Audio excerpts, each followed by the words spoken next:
they continued steadfastly in the apostles' doctrine and fellowship, and in breaking of bread, and in prayers. A deep sense of awe came over them all, and the apostles performed many miraculous signs and wonders, and all that believed were together and had all things common. They worshiped together at the temple each day, met in homes for the Lord's Supper, and shared their meals with great joy and generosity.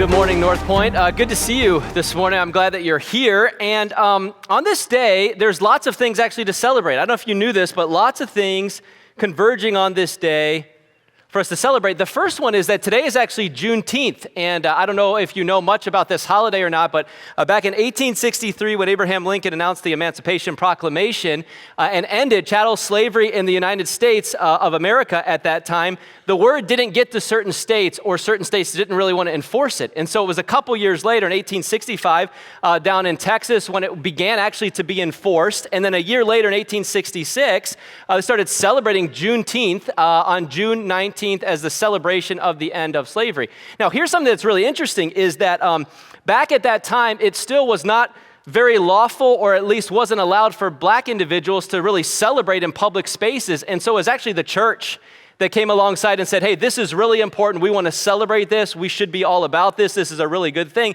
And so the original Juneteenth celebrations happened in church-based communities, is where this took place and happened. And this is something as a church we want to continue to celebrate and to rejoice in and to be excited about. So today's Juneteenth, we're celebrating that.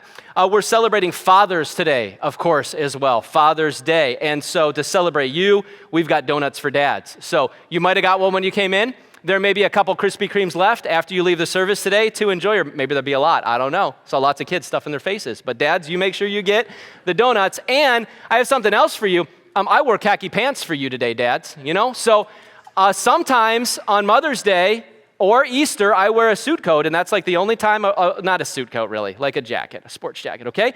So today I thought, dads, khakis, these are for you. Jim Harbaugh would do it, so I did it for you on Father's Day. All right.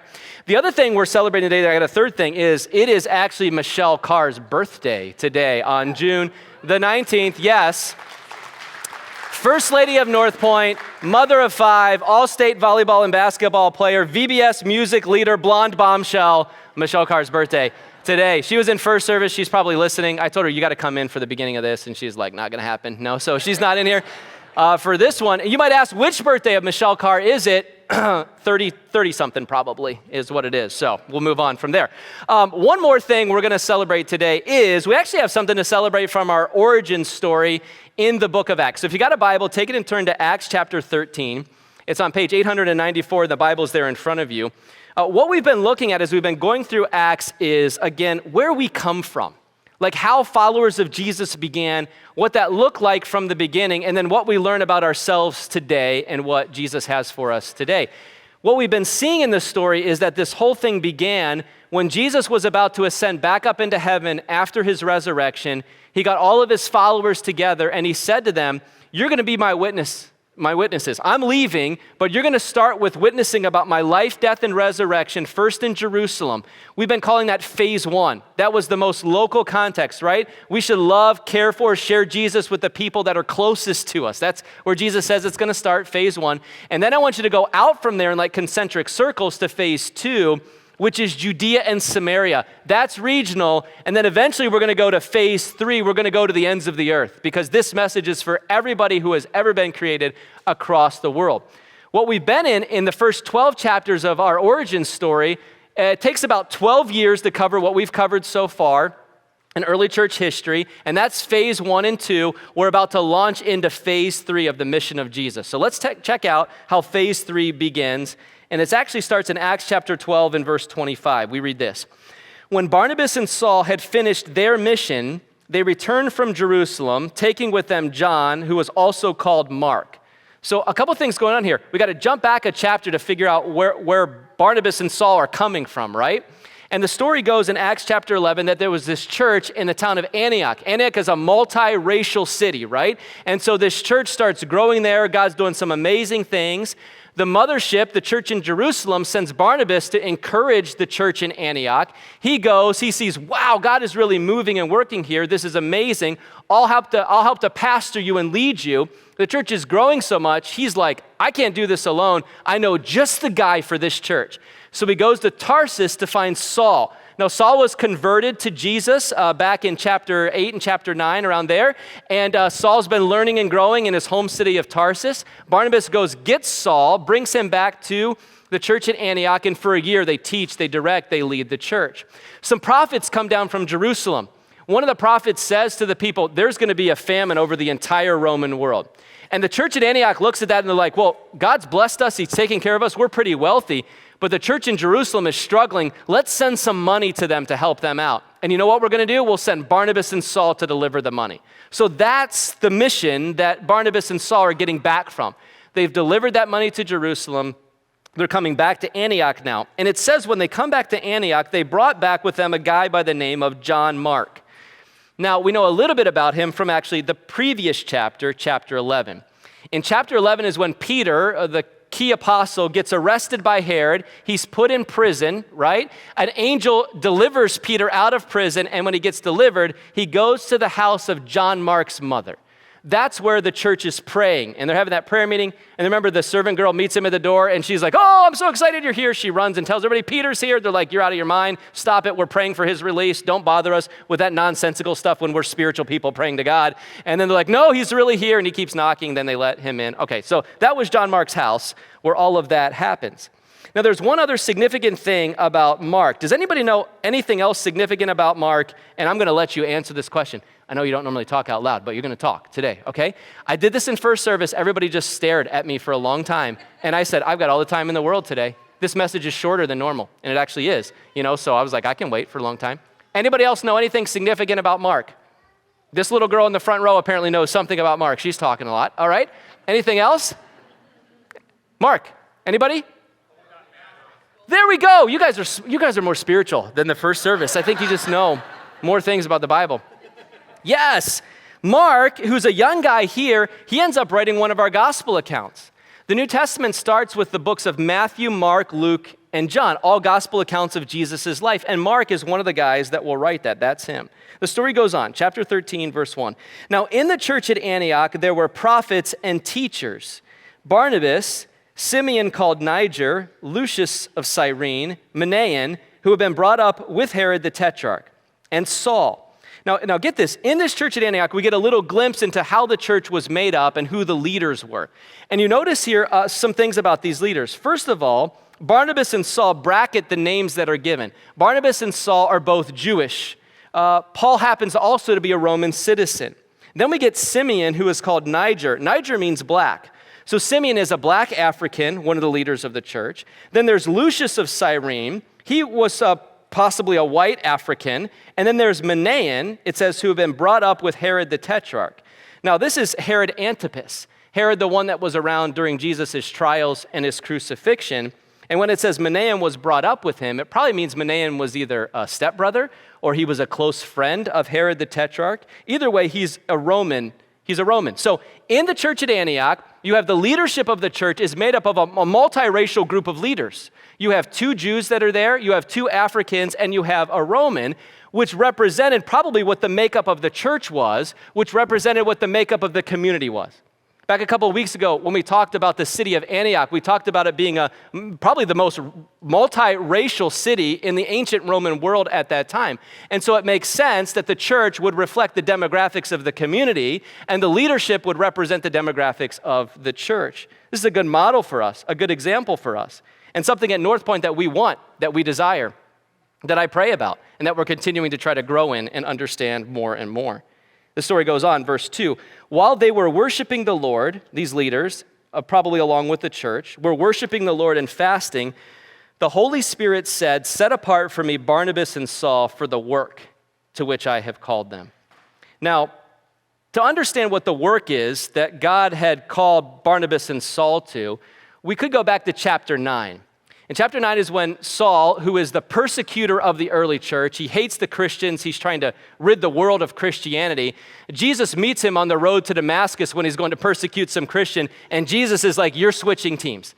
Like, you are on my side now, and Saul at that time is like, okay, I will. He loses his sight, he goes to Damascus, and everybody's scared of him.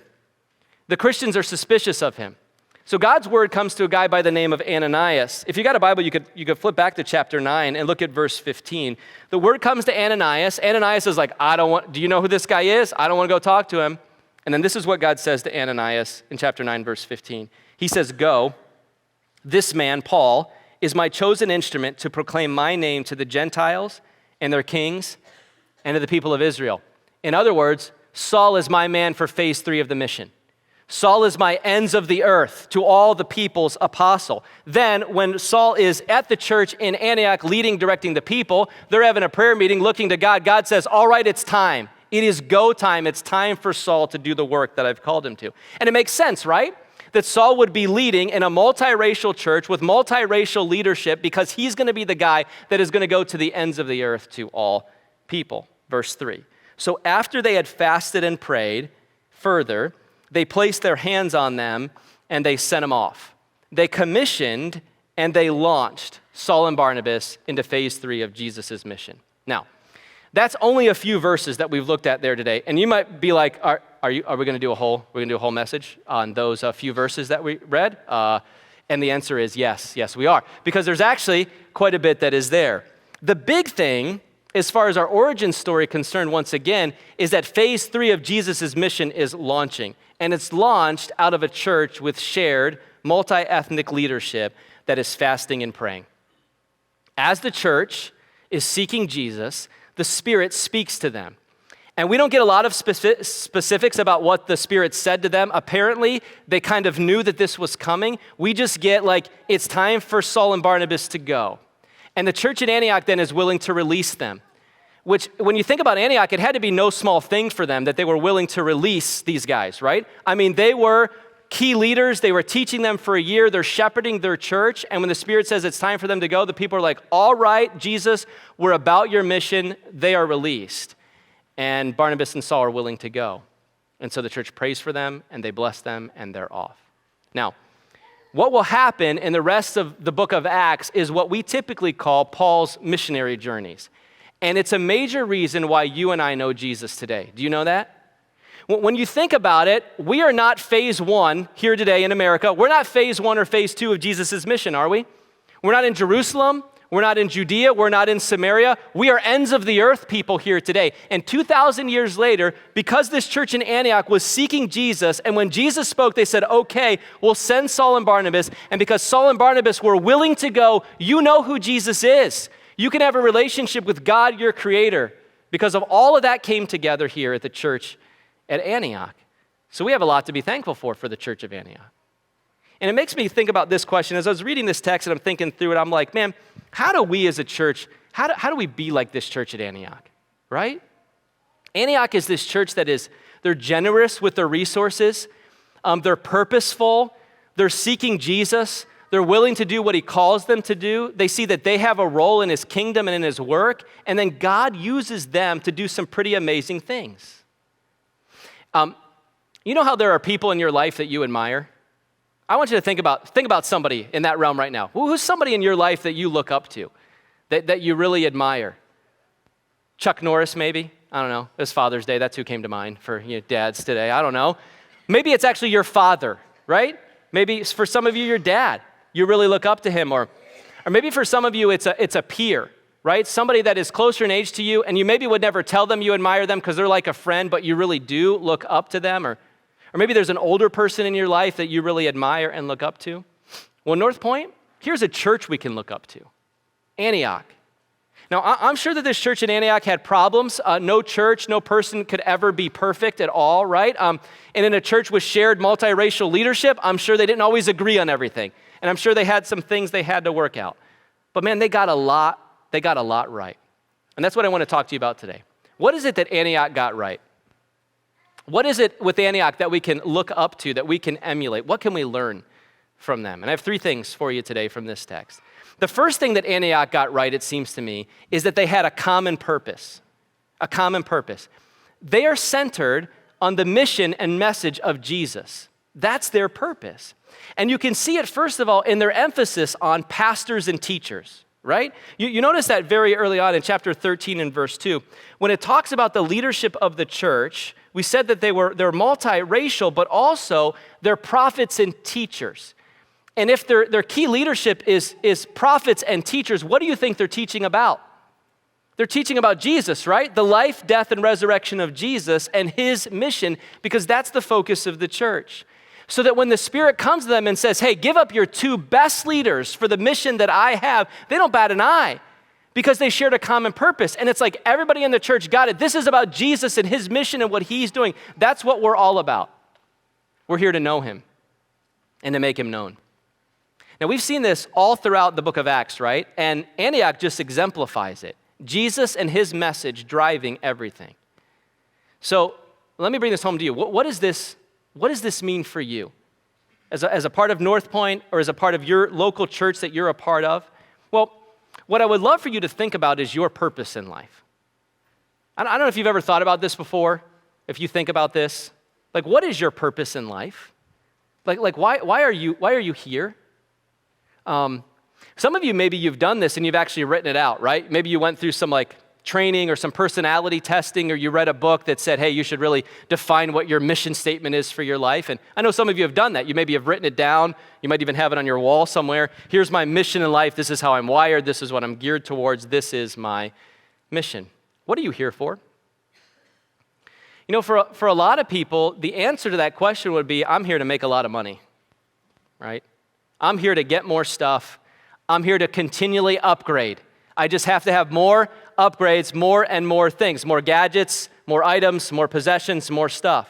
Let me tell you something that I've learned. I'm not very old, but I've had a couple years. I've lived for a few years, and something that I've learned as life has gone on and I've accumulated more stuff and we've gotten more things, more and more stuff means more and more things to take care of, and more things go wrong. There's more and more problems. There's more and more times. There's more and more issues. There are times Michelle, she'll joke with me sometimes. She's like, can we just be Amish? Let's just go somewhere else and get away from, all of that. And we're not going to do that. But there's something in you sometimes it's like the stuff, all the things to take care of and to manage that always goes wrong. But a lot of people, I don't know if we get it because that's what we live for.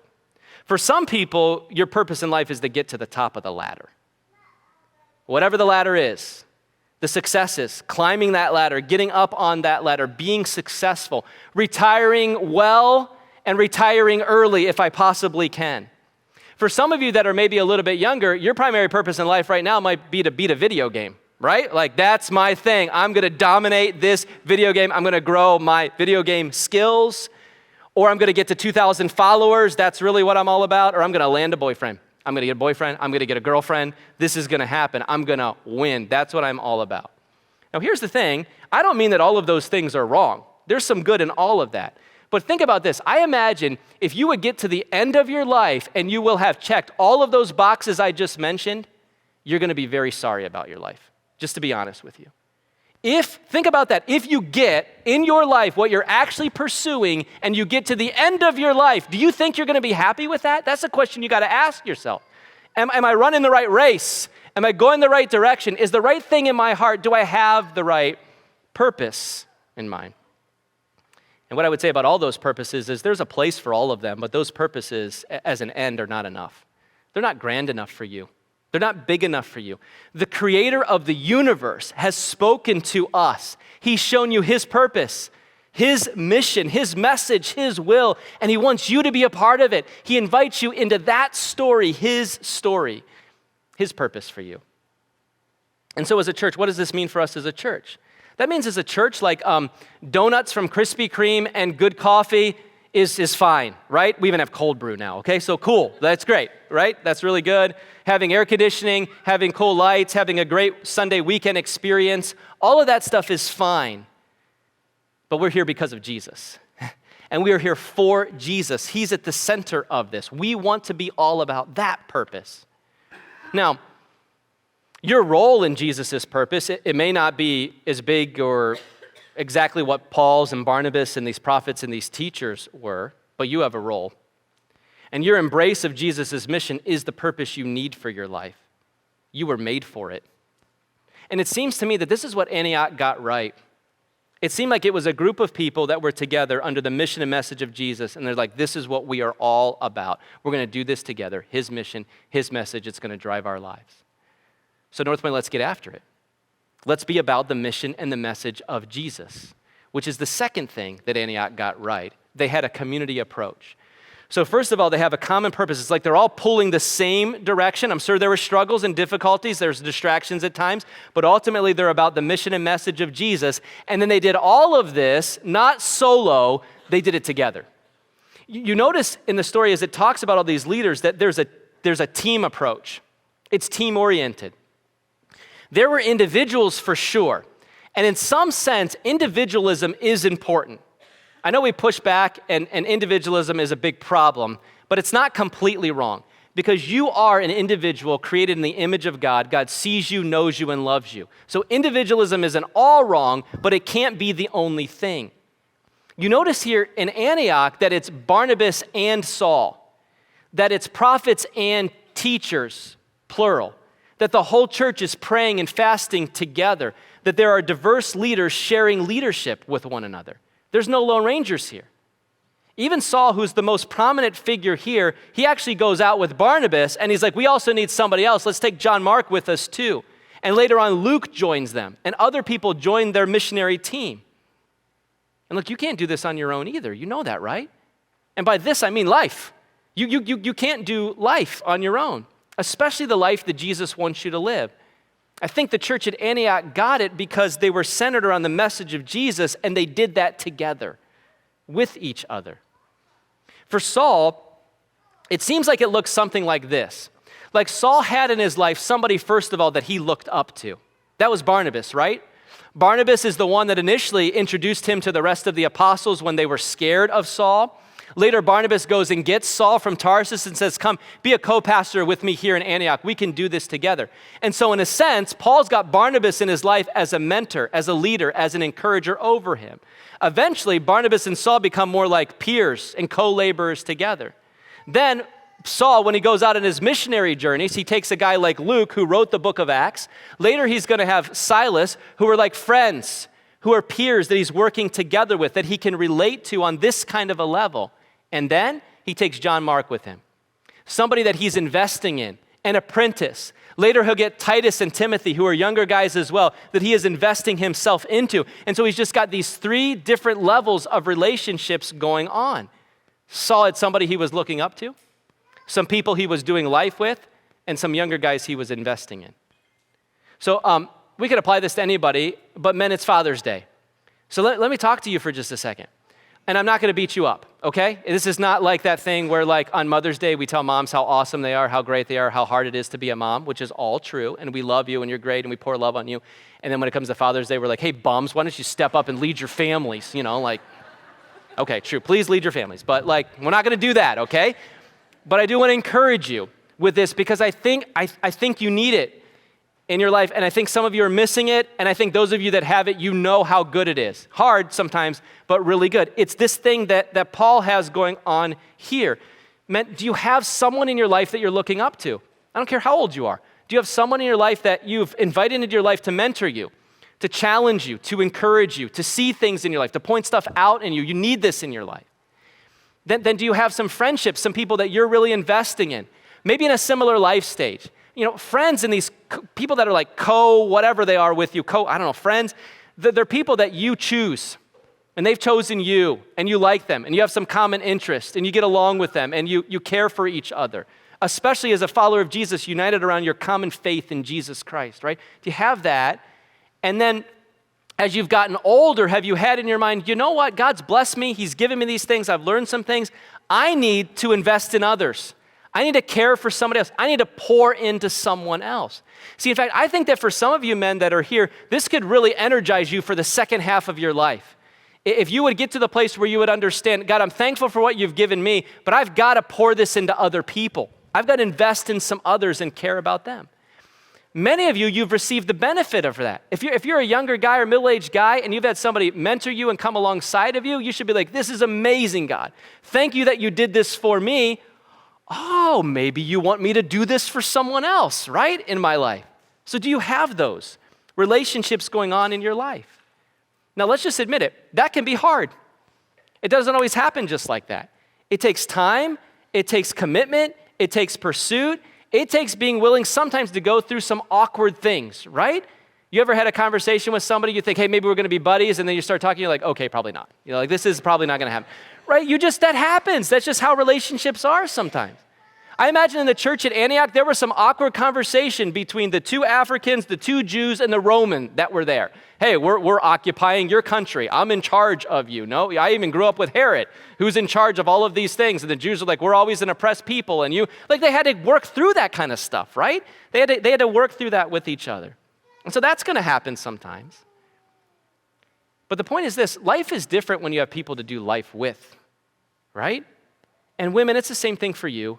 And teenagers, it's the same thing for you. If you can start off when you're young and say, okay, in my life over time, man, I really want people I look up to. I need some friends, and I eventually want to be the person that invests in other people as well. God will use that.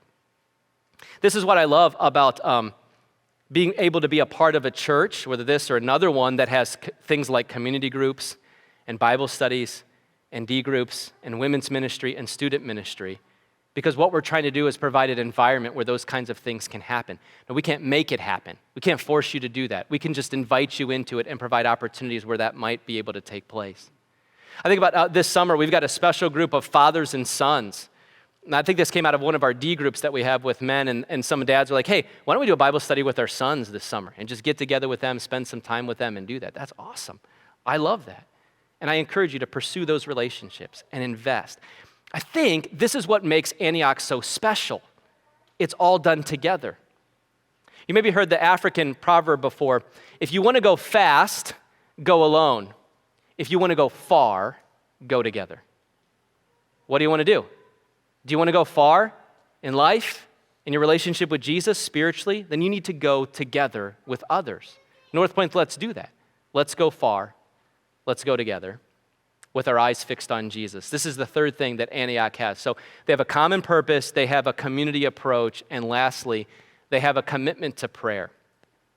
The church at Antioch, you notice in verse 2, it says that while they were worshiping the Lord and fasting, then God spoke to them, or the Spirit spoke to them. So let's think about this. Maybe this was a special time that they set aside to really seek the Lord. So maybe they sensed that God was doing something, and they're like, we've got to have a special spiritual emphasis week, or we're going to have a special week of fasting and prayer where we're really going to seek God, and we're going to expect him to speak to us. You've maybe had something like that happen in your life before. Maybe you had a big decision to make. Maybe you had a big problem that you were dealing with, maybe a significant struggle that's going on, and you're like, I can't figure this out. God, I really need you to guide me. And so maybe you're like, I'm going to take an hour away. Over the next few days, every morning, I'm going to pray about this. I might invite some other people to pray with me, or I'm going to get away for a half a day, or I'm going to go to an overnight somewhere, and I'm just going to pray, and I'm going to seek God. Maybe you even give up some meals, and you do some fasting in order to spend really focused time seeking God, and you're expecting that God will speak to you, that he will show up. So maybe something like that's going on with Antioch here, or maybe this was just their regular practice. Maybe this is just their regular gathering together. We worship God, we pray, we fast, we look to him, and we expect him to speak to us. Either way, one of those two things is going on here. And as they're doing this, God speaks. But it's interesting in this story because it doesn't tell us how God spoke to them, first of all, right? No indication of how God did this. Maybe through one of the prophets that are there, spoke this word to them. God gave it to him, and he gave it to the rest of the people. And then the word that comes from God is not very specific. Did you notice that too? Set apart Barnabas and Saul to the work that I've called them to, which assumes maybe they kind of knew what was going on already, but it's not very specific at all. And it makes me think about the call that God put on Abraham's life. Abraham's this guy in the Old Testament, right, who is a polytheist, worships his regional God, doesn't even worship Yahweh God, our God, the God of the Old Testament, right? And God comes to him and he says, Abraham, I've got something for you to do.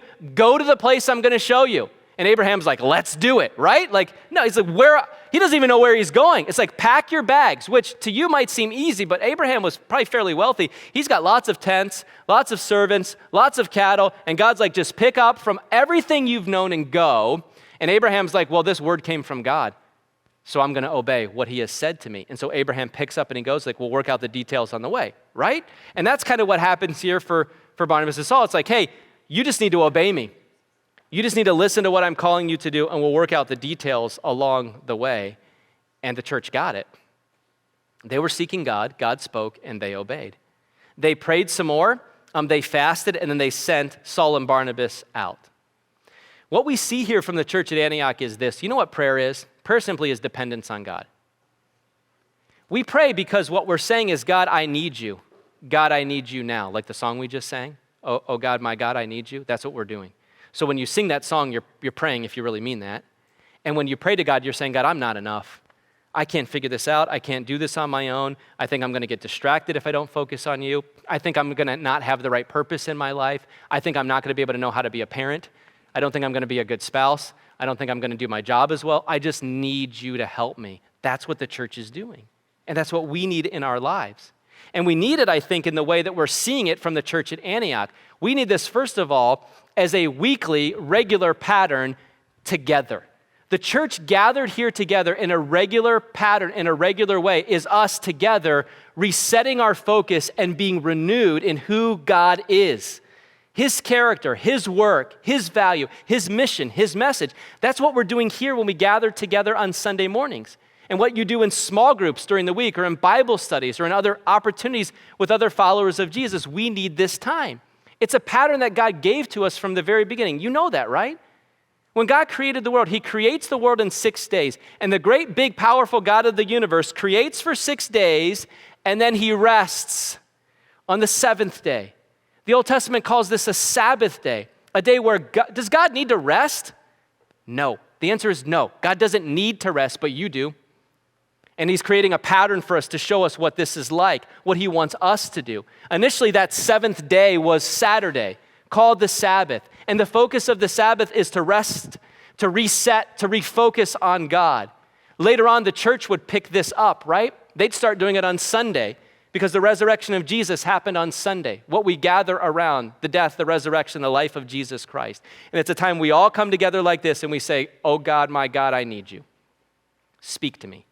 Show me your truth. Reset, refocus my life on you. And then, as we do this out of a regular habit, a regular practice before God, it helps you to pray when you're driving in your car, and before you eat your meal, and before you go to bed at night, and when you wake up in the morning, and when you're about to send that email, and when you're about to go to that meeting that you don't know how it's going to go, and when you're feeling stressed and pressured, when you feel anger boiling up inside of you over some slight that somebody has done to you, you're able to say, wait a minute, I've been practicing this, God, I've been looking to you, and I need you now.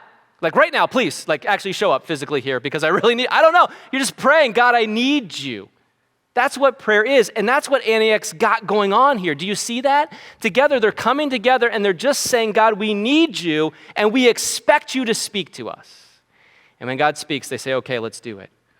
Let's get after it. What I want you to see this morning is that all of this goes together. These 3 things are not really separate things that are going on in the church at Antioch, and they shouldn't be separate here with us at NorthPoint. These things all go together. We have a common purpose, which is the mission and message of Jesus driving our lives. We live all of that out in community with each other. We do it together. And every step of the way, we're saying, Jesus, keep guiding us, keep leading us, keep directing us. We need you. You know, I had lunch with someone this week from our church, and they were just sharing with me how coming out of the pandemic season, they just really got isolated. They really just kind of got locked into themselves, thinking about their self, focused on their self, separate from relationships, separate from the church, separate from serving, separate from all of that, and they just were in a dark place. It was just a bad place. Some of you maybe were in that place. Some of you maybe are in that place right now. You feel like you're still trying to work through it. Lots of people, I think, felt that. But they said, you know what happened? And it was about 6 months ago. They're like, I just had to get out of myself. I just had to get back in relationships with people. I started serving, I started getting engaged, I started being at the church, I started being a part of these things, and it just gave them a renewed energy. It just changed their life. It gave them hope and focus to, in one sense, we all got issues we got to deal with for sure, but sometimes we can be too much into ourselves, about me, right? We need to serve. We need to engage. We need to be around others and with other people focused on a common purpose in a community approach dependent upon Jesus. And that changed this person's life. And look, Jesus wants that for you. I want that for you. I want for you a purpose that is beyond your career or your comfort. Your career is really important. It is. And your comfort is okay. It's fine, right? I would rather it be like 70 degrees in here than 95 degrees, okay? Right? I like the cold brew coffee. Like, I think that's good, right? That's fine. That's okay. It's okay. But it can't be your passion. It can't be what you're all about. It can't be the ultimate thing for you. And your career can't be your ultimate thing either for you. Jesus has more for you than that. A community is here that loves you and wants to work together on the mission of Jesus. And we want to rest in a hope and walking with Jesus every single day. Look, the God who created you invites you into his presence and says, I'm here for you. I want to guide you. I want to direct you. I want to give you a purpose. Come to me. And Jesus, when he walked on earth, he said, come to me, all you who labor and are heavy laden, and I'll give you rest. I will give you rest. That's the invitation he has for you through his life, his death, his resurrection on your behalf. And church, this is what we want to be all about. Would you pray with me?